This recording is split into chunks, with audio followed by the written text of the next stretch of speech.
All right. Bojo and Dinaway Magnato, hello, all of my relatives. We'd like to say miigwech, thank you to everyone for joining us today for this fabulous event that's been organized by the Bay Mills Community College, Bay Mills Health Center, and the MSU Extension. I'd like to introduce myself, Carol Perrin, Healy Indigenous Cause. Bidwe with them kwe in the go, Jijakindo de Minoa Ganoje Conning in Donjaba. My name is Carol Perrin Healy. My spirit name is She Who Comes Speaking. I am Crane Clan and I am from Bay Mills Indian community. I am currently acting as the land grant program coordinator, here at Bay Mills Community College. So for those of you who are receiving the Elderberry kits, we just want to say thank you for your patience as we wait for those supplies to arrive. They will be mailed out tomorrow. So we hope that everybody enjoys those and gets a chance to utilize those. Also want to give everybody a heads up that we are recording this virtual workshop. So we will be emailing that out to everyone who signed up. And we will be posting that on our Bay Mills Community College Land Grant Department YouTube page. So that will be available for you to access. So without further ado, it is now my pleasure to introduce our speaker today, Linda Black Elk. We are so extremely excited and honored to have her joining us and sharing some of her knowledge with us. Linda is an ethnobotanist specializing in traditional foods and medicines of the Great Plains. She is currently the Director of Food Sovereignty at United Tribes Technical College in Bismarck, North Dakota, and she's also the mother to 3 Lakota sons. Through the new USDA Indigenous Food Sovereignty Initiative, Linda will be working to make resources on sustainable Indigenous food foraging practices more available for her region. So we are so honored to have you with us today, Linda. We're looking forward to learning from you. And with that, I will say chi miigwech for joining us and hand it over to you. Thank you so much, Carol, and everybody who's here today. I'm like so crazy honored to be here with you guys. So miigwech and wopida to everyone who logged on. As Carol said, this is being recorded. So if you get your kit later and you need to refer back, get the recording and refer back, you can do that. But you can also, like another little trick that I've learned is that you can take pictures of the screen when you need to, like with your phone if you want to, because I will be putting some measurements and directions and things like that up. So feel free to do whatever you need to in order to understand what I'm saying. The other thing I wanted to say is that I'll try to monitor the chat as much as possible. But if you have any questions, feel free to put it in the chat, and then Carol or Kat or Charlie, maybe when I say, are there any questions at this point, you guys can feel free, if I can't see the chat, feel free to let me know what questions there are. So I am Linda Black Elk. I'm the Food Sovereignty Coordinator at United Tribes Technical College, which is of course the tribal college in Bismarck, North Dakota, on the traditional homelands of the Mandan, Hidatsa, and Arikara peoples, and also the Oceti-Sakowin, the Lakota, Dakota, and Nakota peoples. Super honored to live here among these guys and have a Lakota husband and Lakota kids. They're amazing, and but super happy to see a lot of my Anishinaabe family on here as well, and love you guys too. I actually want to share my screen with you guys and show you some things, but I don't think any of you are cooking along with me, but just in case, I wanted to let you know that I even have like a kettle of water going here. I used to say a pot of water, but after I lived out with my friends in Mille Lacs, they always say kettle. Do you guys say, it's like a regional difference, I think. So I don't know if you guys say kettle or pot, but I have a pot here and I have 4 cups of water in here. And I'm just gonna get this started because it takes time and I wanna let the elderberries cook down. So I'm just gonna share my screen with you guys and kind of get started. So hopefully you'll be able to see me and you'll be able to see the screen as well. And we'll just start that slideshow. Sometimes it takes a while for it to get started, but okay, from beginning. Okay, it's gonna happen. I know you guys can you see the PowerPoint yet, or is it still just a blank screen? So, okay, I can only see like a blank screen because it takes a minute to load for me. But let's see here. I'll let you all do the admitting. But okay, while I'm waiting for that to load up, because it does take a second, I wanted to say that elderberry elixir is, here we go, one of my most favorite preparations. I've been using elderberry elixir for over a decade now, really using it and making it every season, probably for about the last 8 years or so.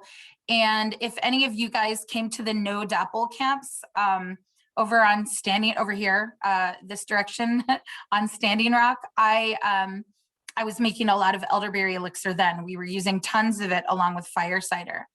I wanted to say that elderberries are indigenous. They are a native plant, specifically this species, Sambucus canadensis.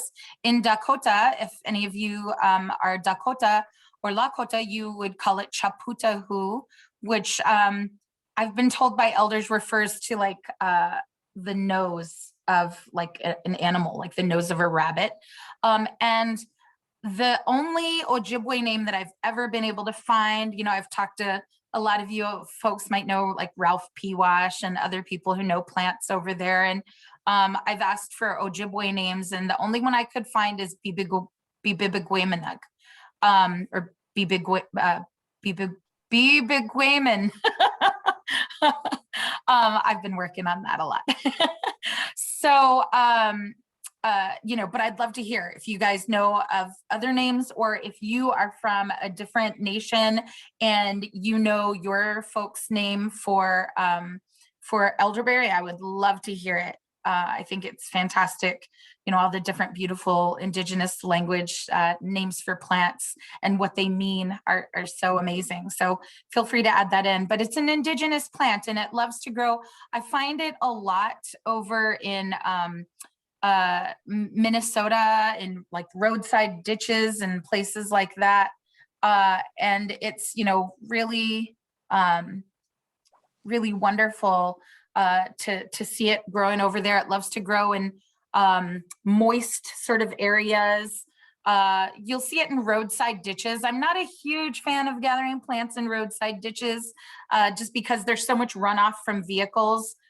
So I try to look for these more, elderberry also loves to grow sort of on the sides of trails, right? So like if you see a hiking trail, you'll often see some elderberries growing there.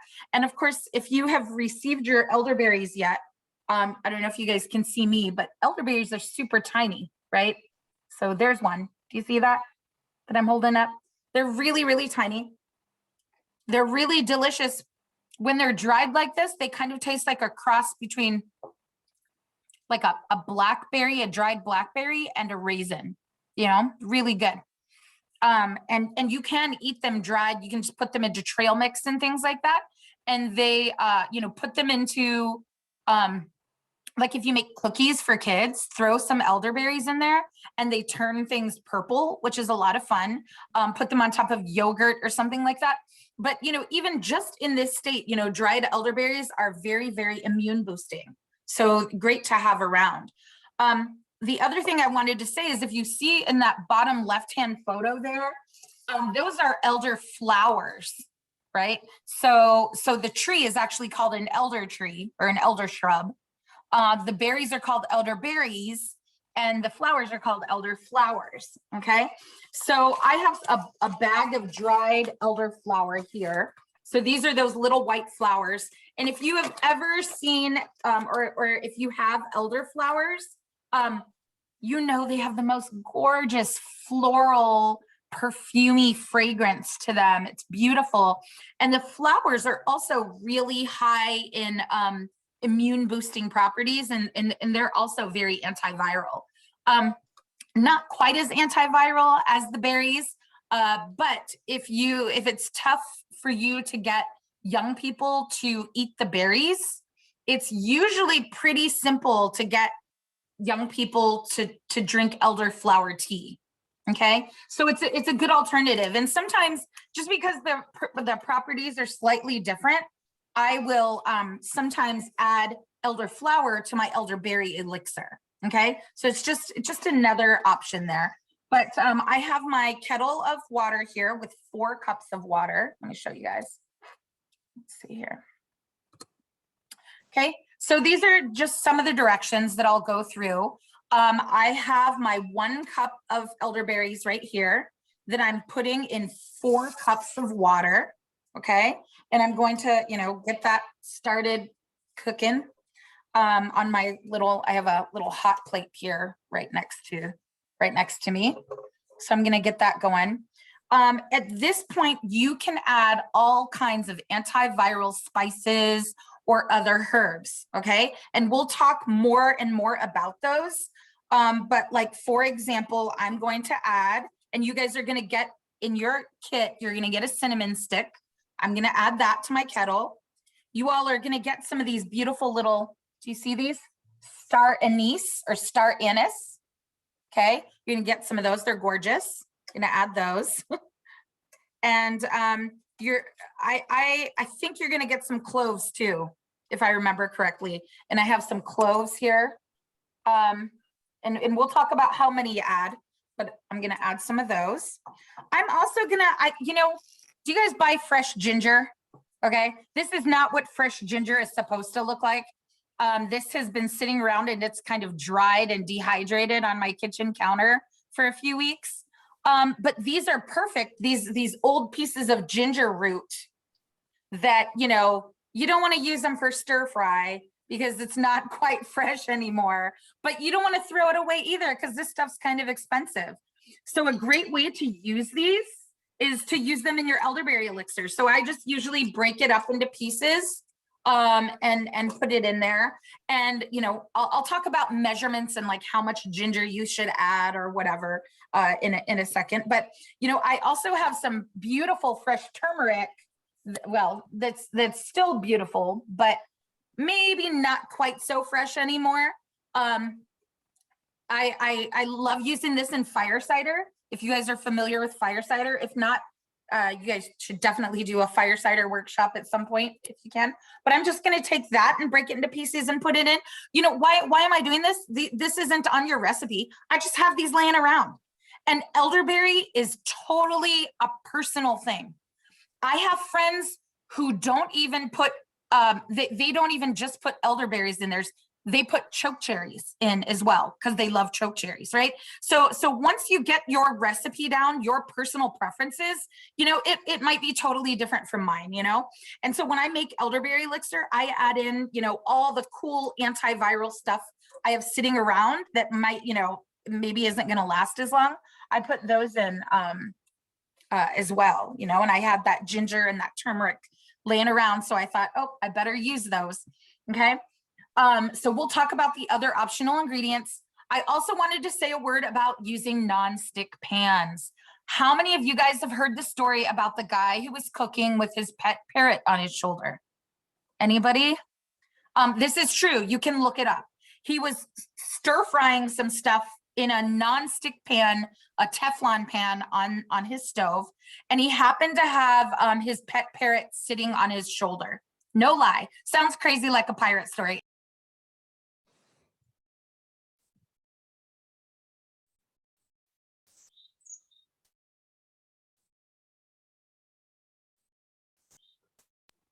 Okay, someone muted me for a second, so. Okay, but it's not a pirate story, I promise. So he was cooking with his pet parrot on his shoulder, and all of a sudden, really sad, his parrot fell off his shoulder and died. Okay.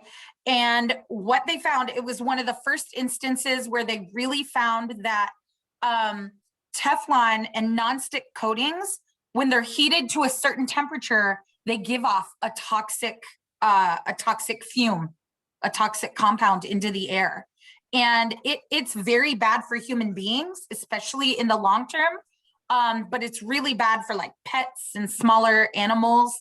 And a lot of that stuff in the nonstick coating will come out into your food if it's heated above a certain temperature. So I prefer to use stainless steel, enamel, glass, any other material that is. I don't even use aluminum because I don't know how it will react with a lot of the herbs that I use, like aluminum and swamp tea. A lot of you guys use swamp tea, right?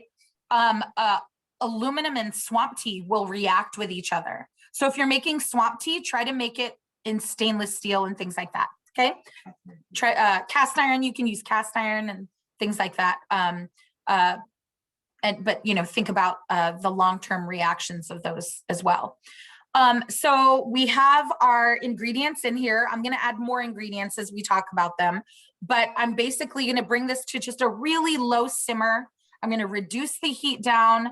And I'm just gonna let it cook while we're visiting with each other, okay? I'm just gonna let it kind of, all of that meld together and reduce down, okay?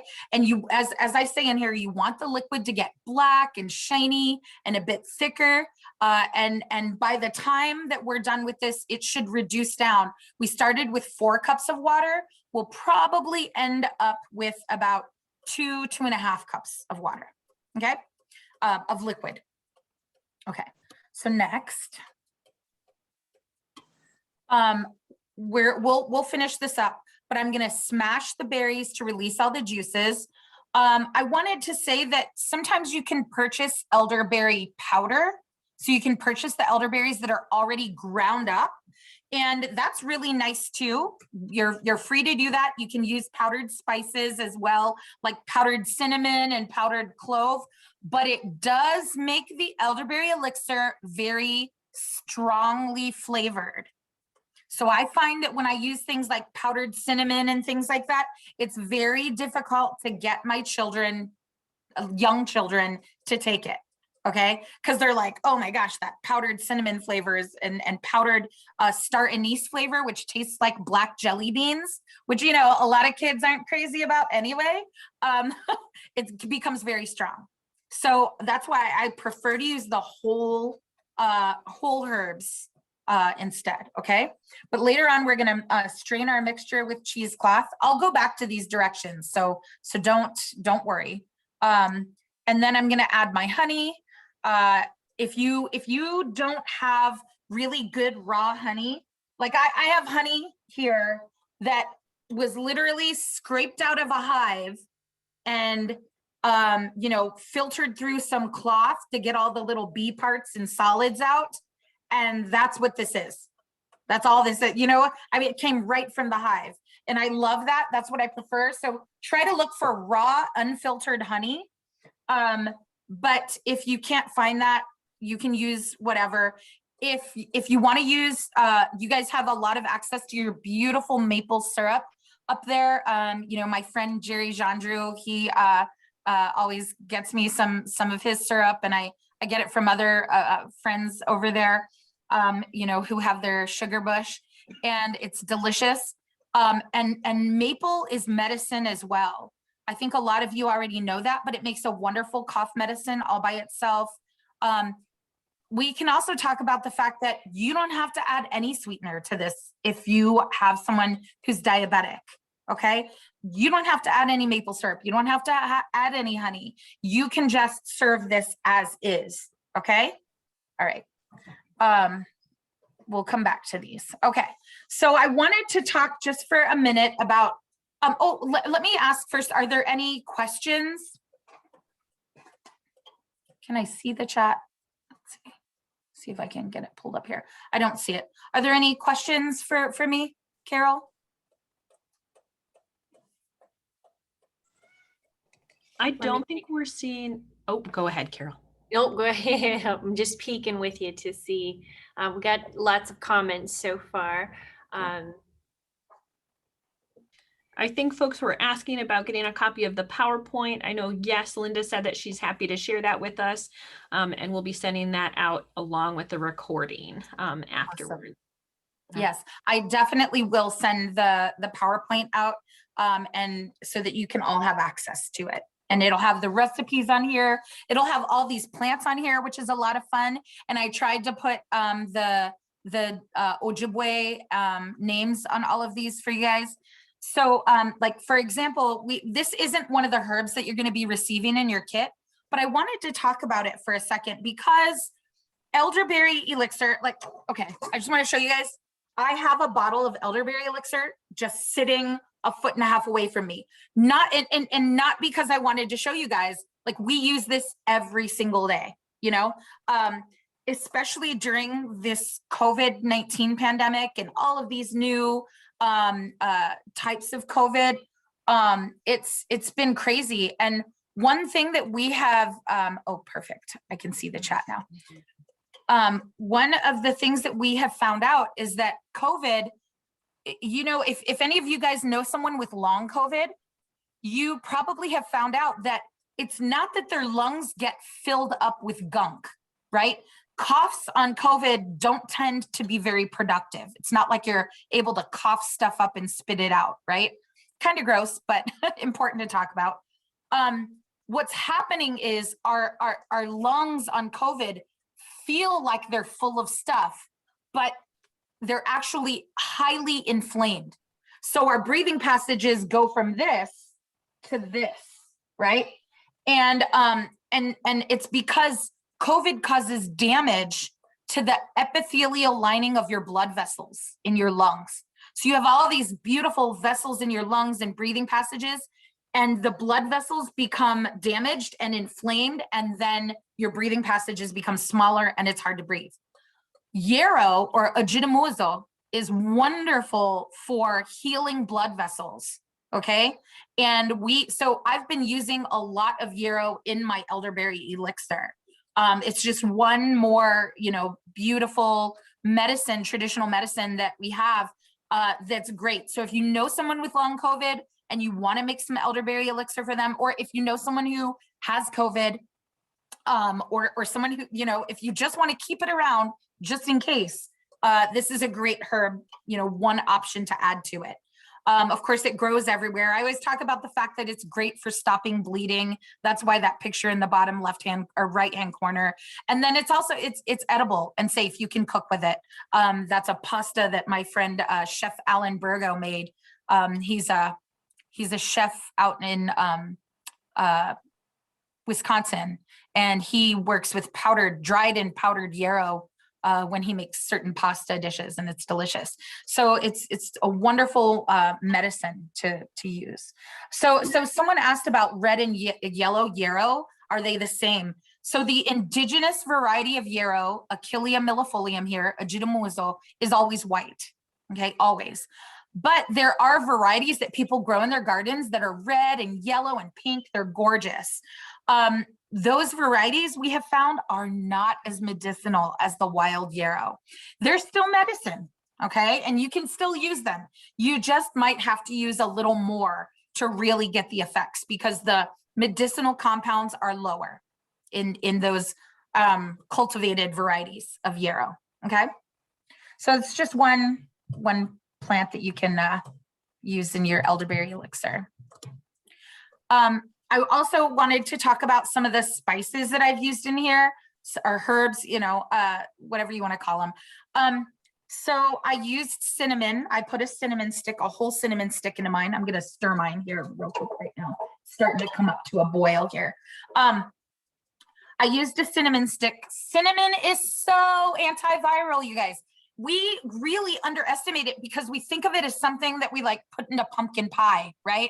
I mean, we think of it as a culinary herb. We don't think of cinnamon as a medicine, but a lot of these spices that are not indigenous to here, like cinnamon and clove and the star anise, they are indigenous medicines over in places in the Middle East. So like in India, cinnamon is an important medicine, and it's used for diabetes It's used for inflammation, it's antiviral, it's antimicrobial. We use cinnamon. You can use cinnamon in household cleaners. That's how antimicrobial it is. So very powerful. Star anise is one I love to talk about, that star-shaped pod there. Beautiful and just such a wonderful medicine. That stuff that when people get sick, they're given an antiviral medicine that they like kind of shove up their nose. Have you guys seen that stuff? It's called Tamiflu, right? And Tamiflu is an antiviral medicine that actually has some weird side effects to it, but it is actually, its active ingredient comes from star anise. If you want to say star anise or sound fancy and say star anise, that's fine. Whatever. So star anise is like, it's like black jelly beans. It has that really anisette type of flavor, like black jelly beans. Or you guys out there around Bay Mills, you have that beautiful anise flavored mint with the purple flower on top. People call it agastache funiculum. I can't remember the English name of it. Anise hyssop. Okay, my husband's over there and he reminded me. So it's anise hyssop, HYSSOP. Beautiful medicine as well. That is not quite the same antiviral punch that star anise has. Okay. Cloves also, I believe you're getting cloves in your kit. Cloves actually are wonderful. You can put a pot of water on the stove and start boiling cloves, and it will actually help to clean the air of airborne bacteria and viruses and things like that. Cardamom are those cute little green pods. We use them in a lot of cooking, like when we make pho broth here at our house, we use cardamom pods, very antiviral. And then in the bottom right-hand corner, something that doesn't really grow around you all, but that I know is a traditional medicine for you guys, as well as all the people out here in the Dakotas, is bear root, right? So that is Ligusticum porteri, if you're into scientific names. That is actually related to celery and carrots, and has a very strong sort of celery-like aroma to it, but it is so good for the lungs and so antimicrobial and antiviral. We love to put bear root into our elderberry elixir. It's like it's probably my husband's favorite ingredient for elderberry elixir, just because we have a lot of asthma and other lung issues in our family, and bear root is really fantastic for those issues.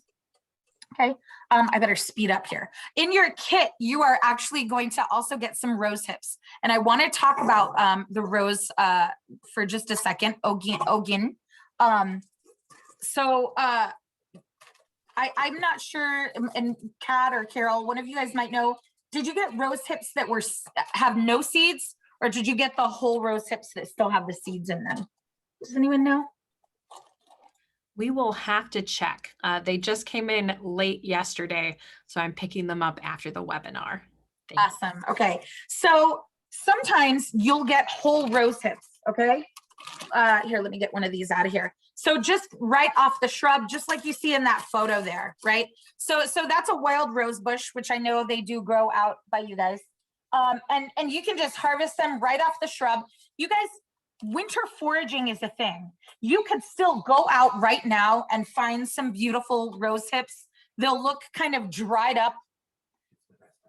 Right now, to me, yeah, we were saying right now is the best time to get rose hips, really, because they're really ripe and sweet, because they've kind of frozen a couple times, and so they're really, really sweet. So right now is a great time to go out and harvest rose hips. Okay, that's the berries off of the rose bush, and you can use any rose hips, even off the rose bushes that grow in your yard. Okay, as long as you don't spray them. They don't have to be wild rose hips to be medicine. All rose hips have really, really high vitamin C content. Okay, so much vitamin C that anyone I know who's going through surgery I have them drink rosehip tea for a whole week before surgery and a whole week after surgery, because there's so much vitamin C in these roseberries, that they actually will boost someone's immune system and help to fight off infection. Okay. So also I love putting them in my elderberry elixir, because if you're someone who, so my son who's 18 now, PZ, anytime he gets sick, it turns into this horrible, it doesn't matter if it's strep, it doesn't matter if it's the flu, it doesn't matter if it's the common cold. He gets this terrible cough that eventually turns into pneumonia if we don't treat it. I don't know if any of you guys have that experience, but it's terrible to see that, you know, that happen, because of course it affects their breathing, right? So what we have started to do is anytime he gets sick, we boost his immune system with lots of vitamin C from rose hips. Orange juice, things like that actually don't have that much vitamin C, right? So you know, it's kind of a rumor that was started by the orange juice industry. Like, hey, how can we market? You know, we have all these oranges, how can we market them? Well, let's tell people that they're super high in vitamin C. And they're okay, but they have, you know, 3 little tiny rose hips, like 3 of these have more vitamin C than a grapefruit, you know, so very, very high in vitamin C. Now, let me just say really quickly, these are whole rose hips, okay? And if you break open a rose hip, you will see on the inside, and I don't know how well you guys can see that from there, you will see that these seeds are covered in tiny little hairs, okay? Now, you want to take those hairs out, okay? And you can, like, if I wanted to put these whole rose hips in my elderberry elixir, I can. I'm just gonna have to make sure I filter my elderberry elixir later through some really nice cheesecloth, right? To get those hairs out. And some of you guys have heard me tell the story before about Ikdomi and the rose hips, the roseberries. Ikdomi is our trickster, you know, kind of like Nana Buju or Wena Buju. Ikdomi is a trickster who you kind of learn from, you know? And so Ikdomi was going around eating all the rose hips off the bushes, and everyone was saying, hey, quit being so greedy. You know, you shouldn't be eating those rose hips whole like that, because of all those little hairs, you're going to have some problems later, if you know what I mean. And indeed, when those little hairs get kind of trapped in your intestinal tract, they are very, very irritating and itchy. And it's a very graphic story about, you know, Ikdomi's butt itching really bad. And if you want to look up that story, it's actually called Ikdomi and the Itchy Ass Berries. You can find it on Google, and you can find the whole story. So you want to remove the hairs. You either want to remove them before you put them in your tea or whatever, or you want to make sure you filter your tea or your elderberry elixir very well. Okay. Or if, you know, maybe you guys ordered, you know, whoever de-seeds these rose hips at the herb store, I love them. These came from Mountain Rose Herbs, and they are pre-seeded rose hips. I just love them. And you know, you can de-seed rose hips by yourselves, but this is just the red part of the rose hip, and they're great because you can just eat them straight up. They're delicious. They taste like a cross between a cranberry and an apple. Very sweet and delicious. And you know, even right now, I'm going to add just a 1/4 cup of these, just a 1/4 cup to my elderberry elixir, because I really want that immune boosting vitamin C from those rose hips, and they taste really good. So they're really nice in there. I have my elderberry elixir kind of boiling up here, simmering on a low simmer, getting nice and thick and infused, which is so fun. I'm gonna go on to the next slide here. If you guys have any questions, let me know. I also want to talk about medicinal mushrooms, because in your kits, you are going to get some gorgeous mushroom powders, okay? Some of you may not have access to all of these mushrooms, and that's okay. It is so important to remember that, like, remember the mushrooms, you know, because we sometimes I think we forget about them because a lot of people don't like their texture, right? And so like they were like, I don't want mushrooms on my pizza, and I don't want mushrooms, you know. We have to stop thinking about that, you know, stop thinking of them that way, because mushrooms are so incredibly medicinal, right? If someone tells me that they were diagnosed with cancer, even before I know what type of cancer it is, I immediately recommend mushrooms to them because they are so full of antioxidants. They destroy free radicals, and they can often shrink tumors or, you know, stop them in their tracks. So I love using medicinal mushrooms. And you know, out there where you guys are, oh my gosh, you just have so many gorgeous medicinal mushrooms. You have the chaga, like in the bottom left. And if you look in the top left, that's just my grinding stone where I'm grinding up some chaga, you know, powdering it myself. You don't have to buy them pre-powdered. You can do it yourself in a food processor, or if you have a grinding stone, you can do that too. Up in the top right, that's reishi mushroom. You know, you can, I always hate to buy herbs online because I don't think that, you know, like when you go out and get things yourself, you're able to pray with the plants and the mushrooms, you know, you're able to like make your offerings, put down your asema and, you know, make your offerings and talk to them, you know, these are our relatives, right? And so you're able to talk to them. But if you don't have access to reishi, which I don't here in the Dakotas, I buy it online or I ask friends to send it to me. And so I am very lucky. I do have reishi powder. It is such a fantastic medicine. It is so healing. It is so, like I said, full of antioxidants, but also so antiviral and so healing. You guys just have to, you know, you have to get a hold of these if you can. You guys do have lots of those beautiful turkey tail mushrooms out there. And I love gathering those and then powdering them. If you don't have access to these, you can use shiitake, you can use maitake. You know, there are other beautiful, the lion's mane. You guys have lion's mane mushrooms out there. Beautiful medicine. And you guys are going to be getting some mushroom powders. What I like to do is I just mix them all together. So I do like a cup of chaga and a cup of reishi and a cup of turkey tail. And I keep them in a jar. So here's my powdered mushroom jar. And I'm going to add a full quarter cup of this to my elderberry elixir, okay? And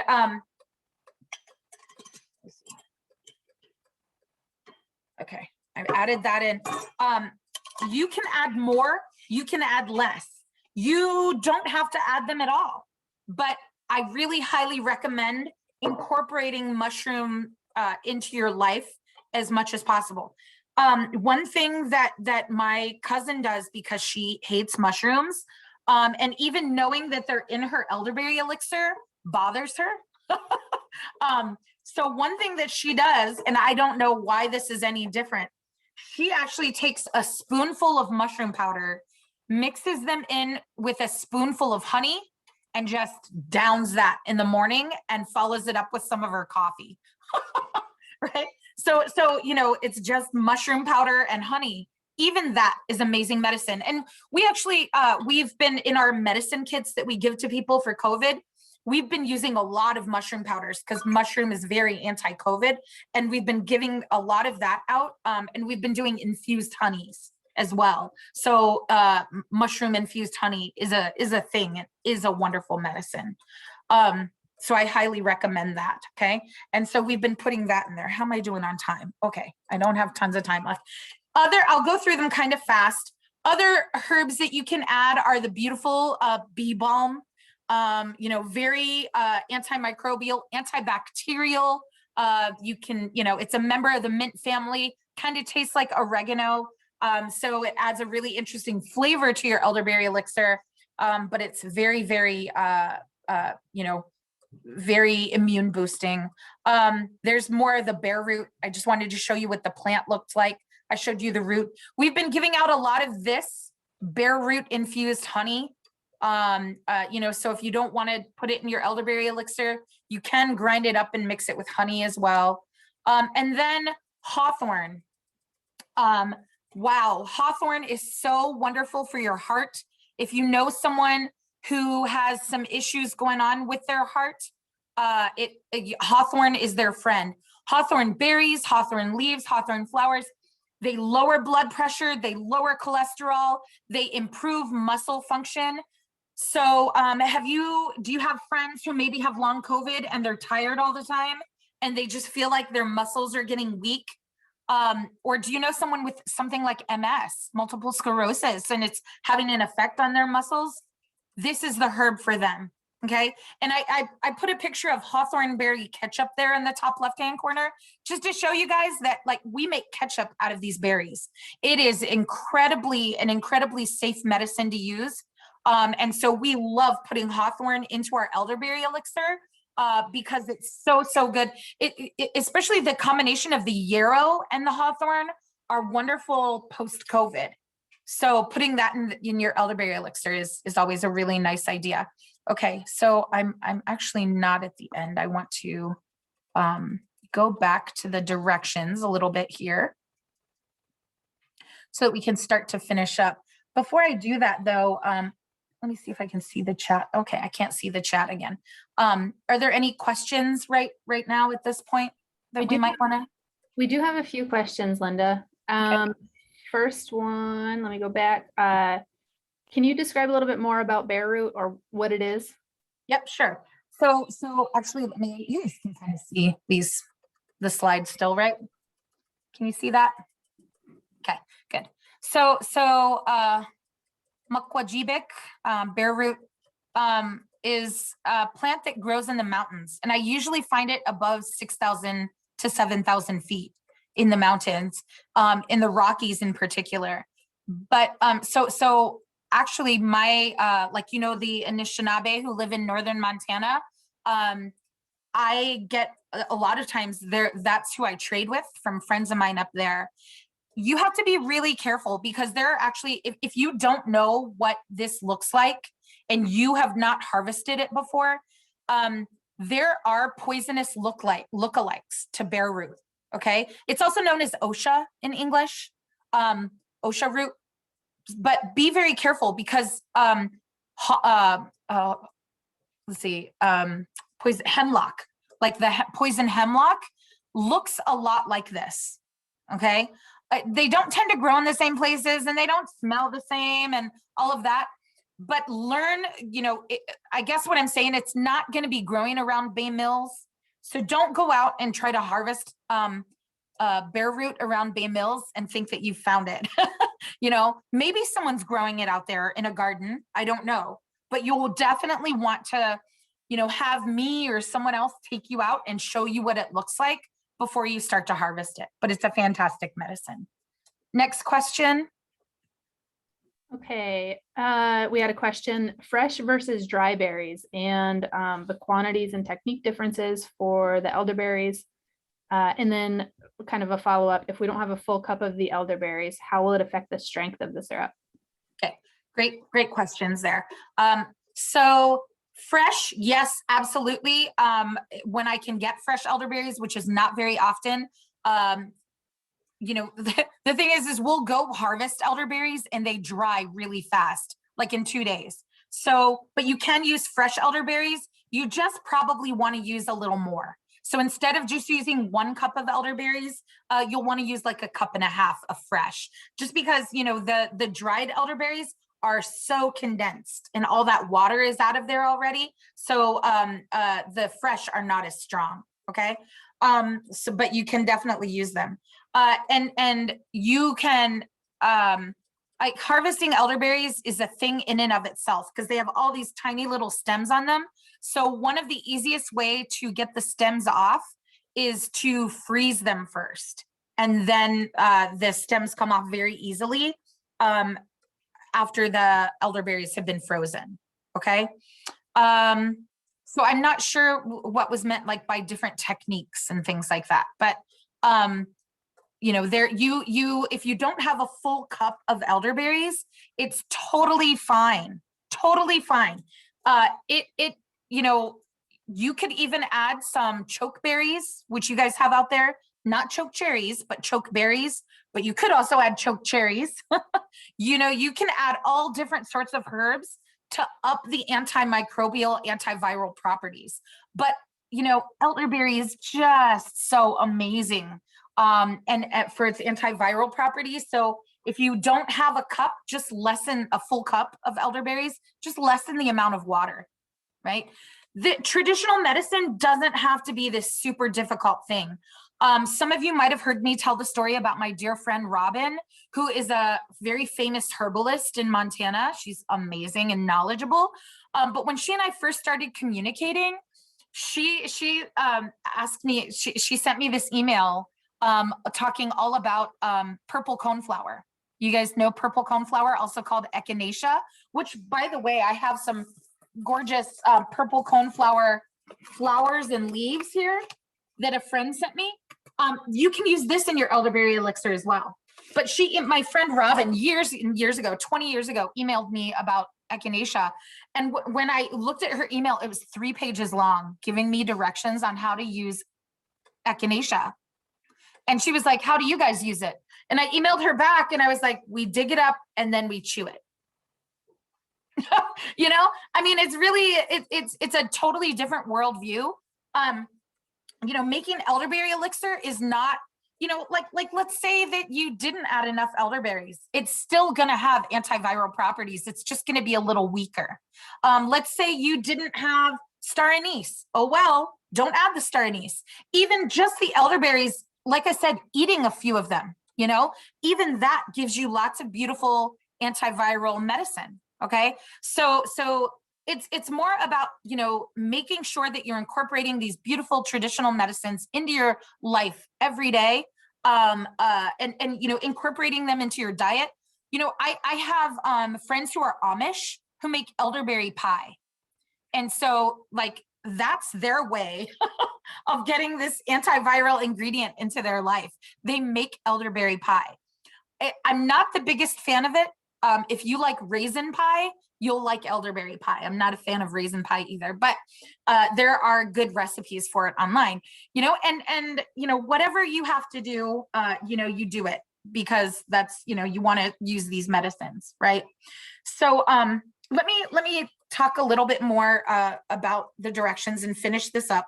And then I can hopefully have some time to answer any last questions. So here, do you know Carol Hernandez from Mille Lacs? She makes these gorgeous pot holders and bowl holders, like for bowls of soup, and they're perfect for demonstrations like this. But I have a bowl here, and then I have a strainer. Okay, you guys are gonna get a strainer, I think, in your kit.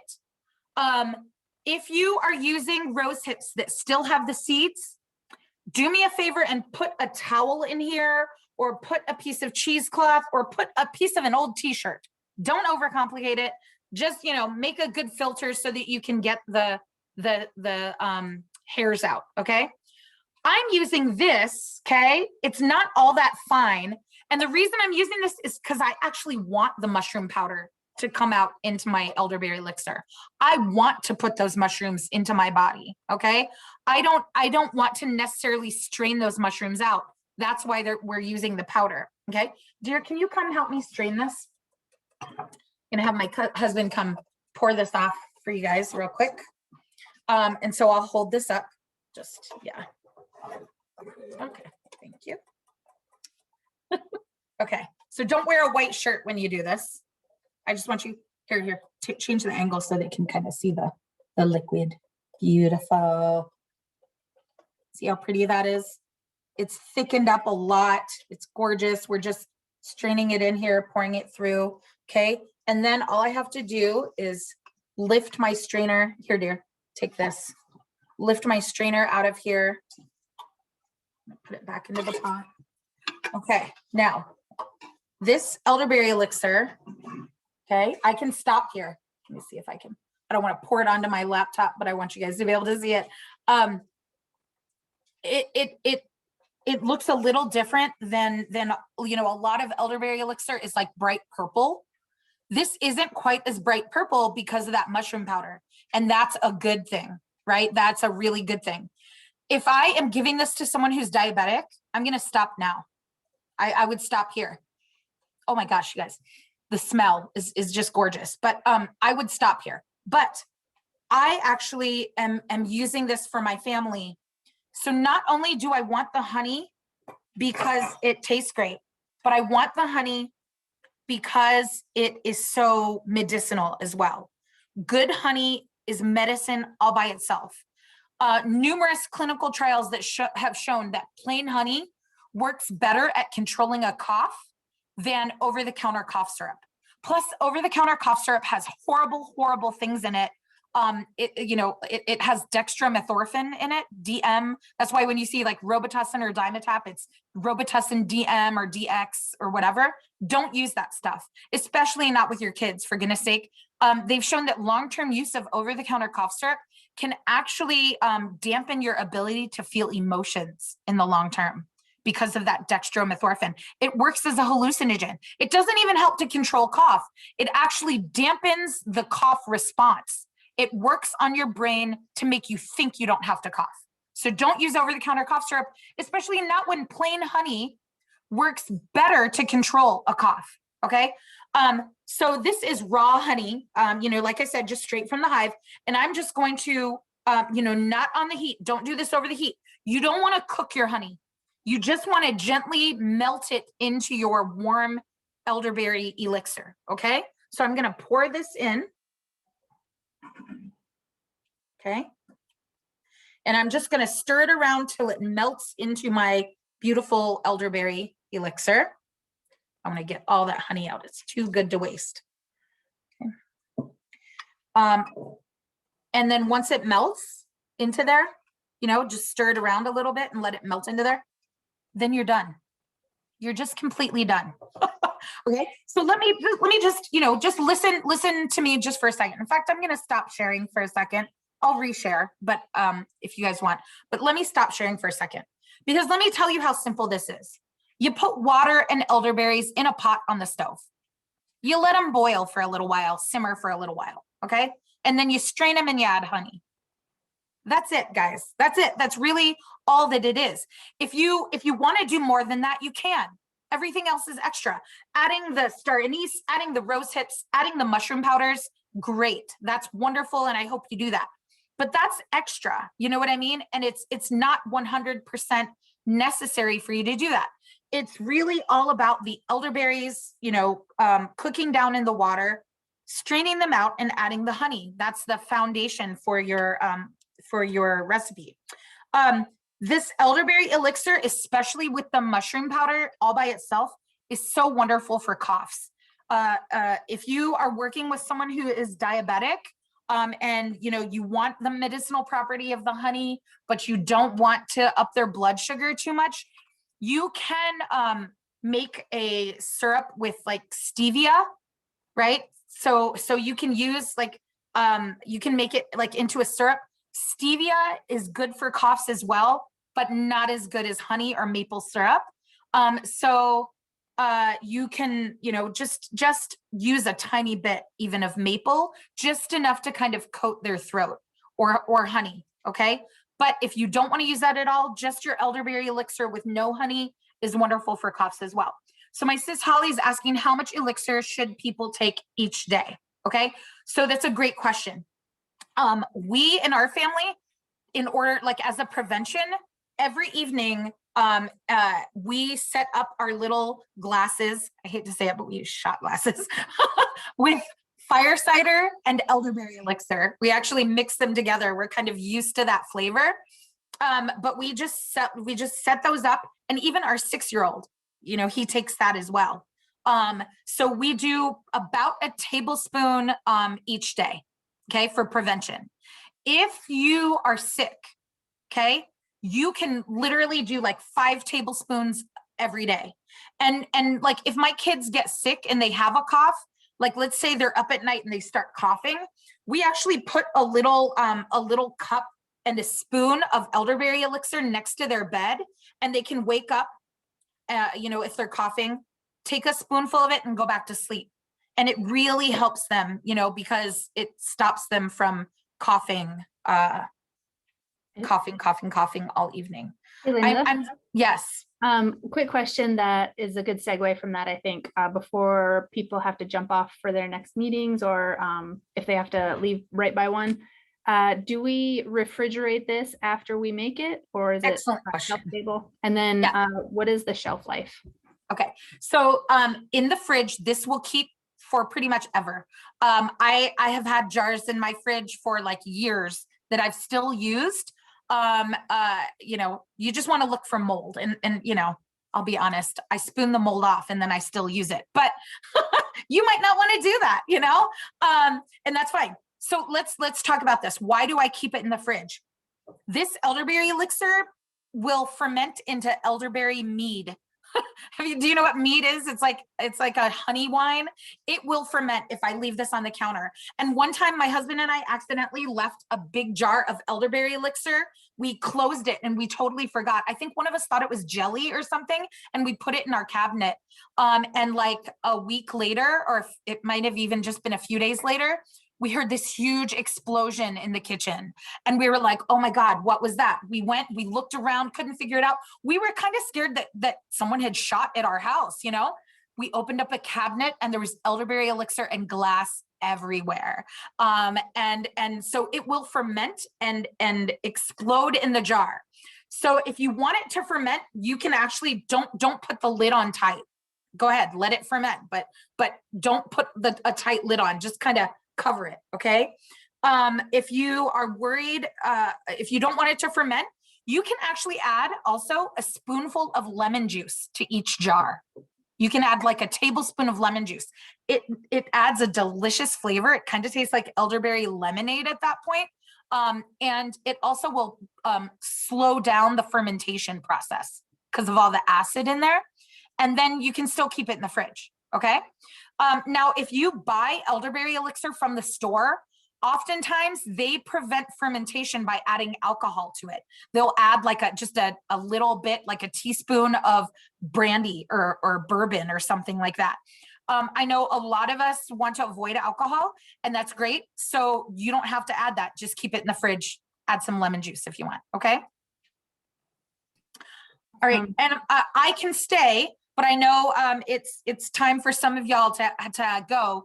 And I just wanted to say, if you have to go, I'll see you later. And thank you very much. And I've had a great time, but I can stay and answer more questions as well. Okay, we do have a few more questions. So I'm gonna group a few of them together because they all kind of pertain to measurements, ratio of ingredients, copy of the recipe. So we had, when do we add rose hips? And then people are asking for the measurements and the recipe, which we'll send out along with the PowerPoint. Some of that information is in the PowerPoint. Then let's see. For the yarrow plant, somebody asked, is it the whole plant? Okay, great question. So for the yarrow, it's the flowers and leaves, the whole top of the plant, just not the roots. Okay. And I always love to leave the roots in the ground because then the yarrow will come back up from those roots. It's a perennial. Then let me just say that the measurements are really personal preference, but I know how it is. Some people just really desperately need precise measurements, and that's okay. Okay, so I do about 1 cup of elderberries. As you'll get the PowerPoint that has the recipe in there. About 1 cup of elderberries in 4 cups of water, and then I let that cook down, right?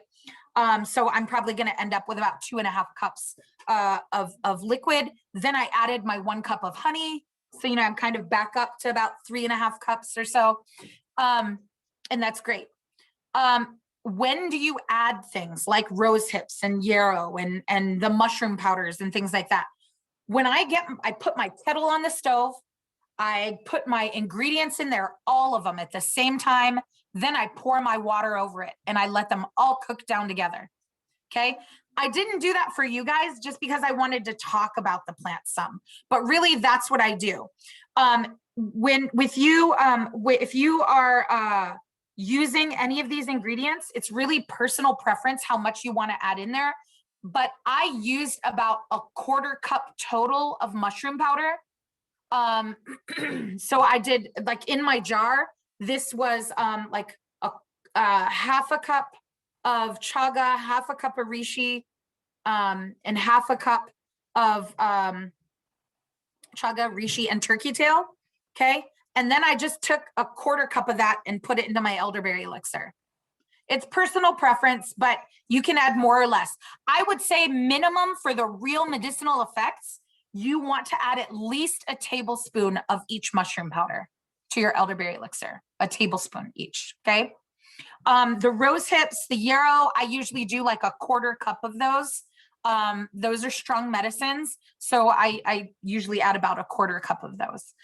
You can add mint if you want, for its good properties for the lungs. You know, they're all hibiscus flowers. If you have some hibiscus flowers laying around, is another option, very high in vitamin C. All kinds of stuff that you can add, but I just add it all in the beginning and let it all cook down together. Okay. Awesome. Okay, next question. Can you harvest turkey tail in the fall or winter? And then are oysters medicinal? The answer to both questions is yes, absolutely. Turkey tails in the winter, it's a great time to harvest them because they're kind of already dried, right? And so we were actually harvesting turkey tail last week, you know, and you can do that too. Harvest it any time of year that you can find them. You know, you can tell if they're fresh. Like, you don't want to get the ones that have a bunch of moss growing on them and stuff like that. You know, try to get the ones that are a little more fresh than that. But yeah, you can harvest them any time of year. And then I think I answered the other question. Oh, oyster mushrooms. Yes, they are medicinal as well. Super high in antioxidants, very good for you. I can't find them out here as much as you guys can find them over there. The yellow oysters are one of my favorite foods in the whole universe that you guys have out there. And I love stir frying with them and everything. And I always just feel so good after I eat them because they are very full of antioxidants and good medicine. So. Awesome. Next question, is red bee balm okay to use or just purple? Somebody has both planted in their yard. Great question. Yeah, so it's kind of like with the yarrow, right? You know how there's like yellow and red and pink yarrow, and they're not quite as medicinal, those cultivated ones. The red monarda actually is a native bee balm, and I've found it to be very, very medicinal. I've never like looked at measurements on it or measured the medicinal properties of it.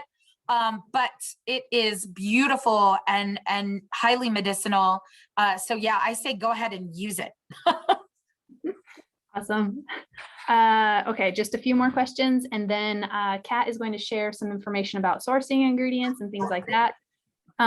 Is it better to chop up the ginger and turmeric for more surface area when you are boiling it down? Great question.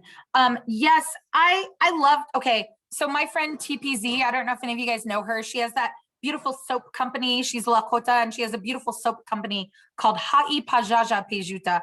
And when she makes fire cider and elderberry elixir, sometimes she just, if she's wanting to make it kind of fast, she'll blend everything up in a blender and then boil it together. And that's good. That's, you know, fast. You know, I ain't got time for that.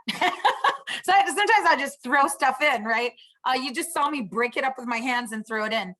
But I do love to use, like, sometimes I'll even use powdered turmeric instead of whole, but I just happen to have those around.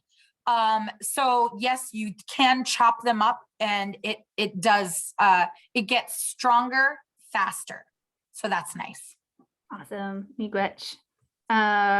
So we had somebody ask about recommendations for diabetics with cough. And I do want to go back here just a little bit. We did have somebody share in the chat box regarding persons with diabetes. The total honey added divided into the total of the finished product needs to be considered. That honey in the recipe is likely not of concern for blood sugar, weight, etc. Besides, it's honey, a real food. Thoughts, comments? Love that. Love it so much. I tend to be someone who errs very much on the side of caution because I'm not like a diabetes coordinator or anything like that. But I will just tell you guys that my relatives who are diabetic will use small amounts of honey and small amounts of real maple because the fact is maple is very good for pancreas function. and very good for improving the release of insulin. And, you know, I mean, we use dandelion root, which is high in inulin and things like that too. I mean, there's all kinds of medicines you can use, but we do, you know, honey is a real food. I love that statement. And it's a great medicine all by itself. So if you know, I have a lot of friends who are diabetic who are kind of scared of it. So basically what I have them do is I have them try it and then see. Thank you so much, Gail and Greg. Appreciate that. I just love it. So I basically what I have my friends do is I have them try it. You know, try a little bit of the elderberry elixir with the honey, or try a little bit of the honey by itself. See how it affects their blood sugar. See how long it affects their blood sugar, you know, and then they can make their own determination, right? Kind of test it a little bit. But you know, it's such a wonderful medicine by itself that you know, I use it, and I let my friends and clients use it as well. So awesome. Perfect. Okay, one last question. How cool should you let your elixir cool off before adding in the honey? Great question. So it's personal preference again. I didn't let my elderberry elixir cool off all that much today before I added the honey in, but that's, you know, that's okay. You know, you have to think the elderberry elixir that you're getting from the store, or a lot of times that's sent through the mail, has been water bath canned with the honey in there. And so it's killed a lot of the medicinal properties of the honey, but that's okay because you're still getting some of the medicinal properties from it, right? And as long as you're using it, that's really what matters. But I usually let mine cool off almost to the point. I usually let my elixir cool off to the point almost where the honey doesn't melt very fast. You know what I mean? I don't know. I've never checked to see what temperature that is, but I usually wait a while before I add the honey and let it cool off, just because I want the honey to basically be alive, you know, with all that beautiful medicine. So, okay. Anything else? All right, you guys, I thank you so much. I've had such a great time today. So sorry that I went overtime, but I've really enjoyed being here with you guys today. Black elderberry, definitely. I wanted to say that. I didn't discuss red elderberry because it is not antiviral, and it has almost no antiviral properties. And red elderberry tastes like cat urine. So, you know, I don't, I know it was eaten by some people, and you know, but that's through a long drying process to make it a little more flavorful. But anyway, so black elderberry, definitely. All right, love you guys. Thank you so much for having me. I think, all right. I think Kat's going to share some quick information real quick before we wrap up.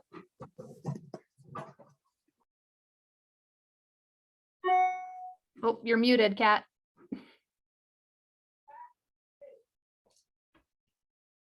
Kat, you're muted.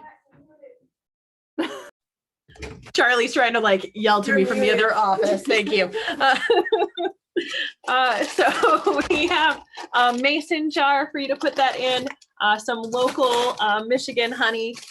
You'll have a couple different sizes depending on which kit you get of a metal strainer. We've put the ingredients just in their own little bags. Especially if you have a sensitivity to one of those plants, we wanted you to be able to separate that out if you know that like chaga affects your heart rate or something like that.